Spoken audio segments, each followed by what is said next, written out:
ప్రస్తుత పరిస్థితుల్లో కంది సాగు పెంపొందించి మేలైన వంగడాలను రైతులకు అందించే బృహత్తర యత్నానికి రూపకల్పన జరిగింది.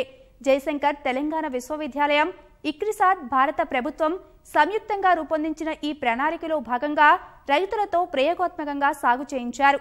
ఈ నూతన వంగడాలు, వాటి ప్రయోజనాలపై రైతుల్లో అవగాహన కల్పించేందుకు క్షేత్ర పరిశోధన కార్యక్రమం నిర్వహించారు. రాష్ట్రంలో అత్యధిక విస్తీర్ణంలో సాగయ్యే పంటల్లో కంది సాగు ఒకటి.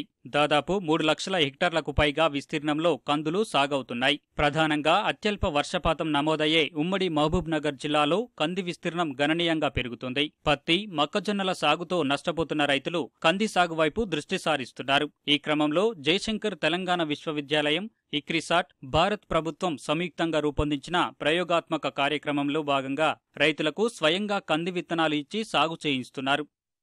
తక్కువ కాలంలో బెట్టను తట్టుకొని అధిక దిగుబడినిచ్చే కంది వంగడాలను పరిశోధనలో రైతు సోదరులకు ఇవ్వడం జరిగింది. 6 రకాలు రైతు సోదరులు పరిశీలించారు 2018-19 ఖరీఫ్ సీజన్ లో. వీటిలో అనుకూలమైన హనుమ, TS3R మరియు PRG 176 అనే రకాలు రైతు సోదరులకు అందుబాటులో అనుకూలంగా ఉన్నాయని చెప్పేసి రైతు సోదరుల ద్వారా తెలియజేయడం జరిగింది. ఈ రకాలను రైతు సోదరులకు ఎక్కువ మొత్తంలో సీడ్ ప్రొడక్షన్ కూడా చేసి వారికి అందించినట్లయితే ఎకరాకు వాళ్ళకి ఆదాయం కూడా ఎక్కువగా వచ్చేదానికి అవకాశం ఉంటుంది. కాబట్టి ఈ కోణంలో కూడా దృష్టి సారించి ప్రయత్నాలు చేయడం జరుగుతుంది. సో ఎక్కువ విత్తనం వాటి నష్టపోకుండా తక్కువ విత్తనంలో కంది పంటను కూడా డిబ్లింగ్ పద్ధతిలో విత్తుకుంటే ఎక్కువగా దిగుబడులు వచ్చేదానికి అవకాశం ఉంటుందని కూడా ప్రయోగాత్మకంగా రూపొందించడం జరిగింది. 5 రకాలైనటువంటి కంది రకాలు రైతులకు గత సంవత్సరంలో ఇవ్వడం జరిగింది. 5 రకాలు PRG 176 అయితే ఏంది, హనుమా అయితే ఏంది, తర్వాత ICPL 161, RGT, TS రకాలు ఇచ్చేసి వీటిలో వారికి ఉండేటటువంటి అనుభవాన్ని ఫీడ్బ్యాక్ తీసుకోవడం జరిగింది. తక్కువ కాల పరిమితి కలిగి ముఖ్యంగా ఈ ఫిజియోరియం విల్ట్ ఎండు తెగుళ్లను తట్టుకునేటటువంటి రకాలు, అదే విధంగా మనకు బెట్ట పరిస్థితులను తట్టుకునే రకాలు, నాణ్యమైనటువంటి ఎక్కువ దిగుబడి ఇచ్చే రకాలు కావాలనే ఉద్దేశంతో ముఖ్యంగా మా నాగర్ కర్నూలు జిల్లాలో ఈ 5 రకాలను పరీక్షిస్తూ మంచి రకాలను రైతుల అవకాశాల మేరకు వారి ఫీడ్బ్యాక్ మేరకు ముందుకు తీసుకుపోతామని కోరుతా ఉన్నాం. ఉమ్మడి రంగారెడ్డి, ఉమ్మడి పాలమూరు, ఉమ్మడి వరంగల్ జిల్లాలో ప్రతి జిల్లాలో 10 మంది అభ్యుదయ రైతులను ఎంపిక చేసుకుని వారికి మేలైన కంది విత్తనాలను ఇచ్చి సాగు చేయించారు. ప్రధానంగా కందిలో స్వల్పకాలిక రకాలైన PRG 176, ICPL 161, TS3R రకాలతో పాటు మధ్యకాలిక రకాలైన RGT1, TDRG4 హనుమ రకాలను రైతుల క్షేత్రాల్లో ప్రయోగాత్మకంగా సాగు చేయించినట్లు అధికారులు, శాస్త్రవేత్తలు తెలిపారు. ఈ కార్యక్రమం కింద 3 జిల్లాలు ఉమ్మడి రంగారెడ్డి, ఉమ్మడి మహబూబ్ నగర్, అదేవిధంగా ఉమ్మడి వరంగల్ జిల్లాలో 10 మంది అభ్యుదయ రైతులను ఎంపిక చేసుకుని వారికి 5 రకాలు మేలైన కంది రకాలను ఇవ్వడం జరిగింది. అందులో తక్కువ కాల పరిమితి కలిగినటువంటి PRG 176, అదేవిధంగా ICPL 161, TS3R అనే 3 రకాలను ఇవ్వడం జరిగింది. అదే రకంగా మధ్యకాలిక రకాలైనటువంటి RGT1 మరియు TDRG4 అంటే హనుమ అనే రకాలను కూడా రైతులకు వాళ్ళ పొలాల్లో పరీక్షించేందుకు గాను ఇవ్వడం జరిగింది. ఈ సంవత్సరం గడిచిన ఖరీఫ్ సీజన్ లో రైతులు వాటిని వేయడం జరిగింది. ఖరీఫ్ సీజన్లో ఈ కంది విత్తనాలను సాగు చేసిన రైతులు వచ్చిన దిగుబడులను పరిగణలోకి తీసుకుని అధ్యయనం చేస్తున్నట్లు శాస్త్రవేత్తలు తెలిపారు. అధిక శాతం మంది రైతులు ఇష్టపడుతున్న రకాలను రానున్న రోజుల్లో పెద్ద ఎత్తున ఉత్పత్తి చేసి మరింత మందికి అందించాలన్న ధ్యేయంతో ఈ తరహా కార్యక్రమాలను ప్రోత్సహిస్తున్నట్లు వివరించారు.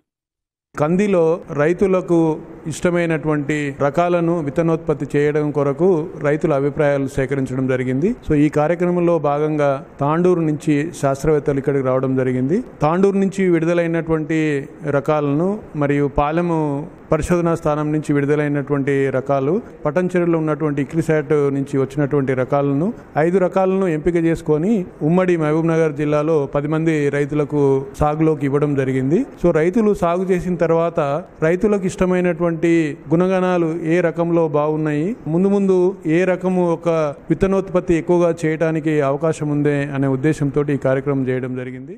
That what are the farmers' behavioral pattern in terms of selection of varieties and what kind of varietal traits farmers are perceiving in different kind of agroclimatic zones of PGNP, so that we can just give some feedback to breeders that what should be their research agenda. So in this connection I have done a detailed farmer survey in different agroclimatic zones like in Maharashtra, in Madhya Pradesh, in Karnataka, in Bundelkhand region of Uttar Pradesh and Madhya Pradesh, and I am also here in Telangana and visited Tandur. గతేడాది ఖరీఫ్లో అధికారులు ఆలస్యంగా విత్తనాలు ఇవ్వడం, పరిస్థితులు అనుకూలించక ఆలస్యంగా నాటుకోవడంతో సరైన దిగుబడులు రాలేదని అన్నదాతలు తెలిపారు. ఈసారి ఖరీఫ్కు ముందుగా విత్తనాలు అందించాలని కోరుతున్నారు.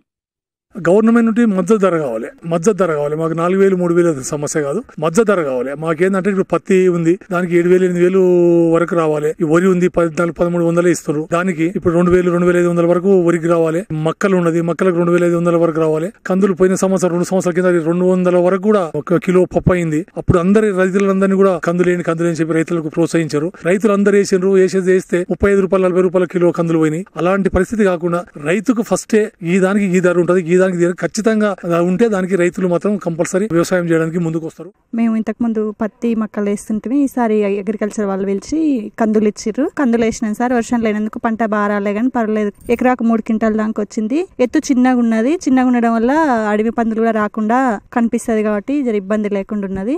కంది సాగు గురించి రైతులను పిలిపించి కండిషన్ ఎట్లా వండింది ఏందనేది అడిగిర్రు. అప్పుడు కందులు ఎగ్జిబిషన్ చేసిన వారికి ప్రైజులు కూడా వచ్చినాయని చెప్పి పిలిపించి కూడా ఇవ్వడం జరిగింది సార్. వాళ్ళు వచ్చేసి స్ప్రే చేసి పంపించారు. Government కమ్మినాం sir. 5,500 దాకా గవర్నమెంట్ కమ్మినాం. మంచిగానే వచ్చింది సార్. పాలెంలో పోయిన సంవత్సరం ఖరీఫ్ లో ఒక 5 రకాల కందులను మా పొలంలో సాగు చేయటకు కేవీకే పాలెం అగ్రికల్చర్ వాళ్ళు మాకు ఇవ్వడం జరిగింది. దాంట్లో కొంచెం ఈసారి క్రాప్స్ వేసినా కూడా ఈసారి వర్షాభావం వల్ల క్రాపులు సరిగ్గా లేకపోవడం జరిగింది. అయినా కూడా దాంట్లో ఒక 2 రకాలు మన ఏరియాకు సరిపోను ఇల్లు రానికి అవకాశం ఉన్న రకాలుగా మేము రైతులను గుర్తించడం జరిగింది. ఈ తరహా మరిన్ని కార్యక్రమాలు నిర్వహించి రైతుల్లో చైతన్యం కలిగించడంతో పాటు వారి ఆదాయాన్ని రెట్టింపు చేసేందుకు కృషి చేస్తామని అధికారులు, శాస్త్రవేత్తలు తెలిపారు. ప్రధానంగా కంది విస్తీర్ణం పెంచడం ద్వారా రైతులకు లబ్ధి చేకూరుతుందన్నారు.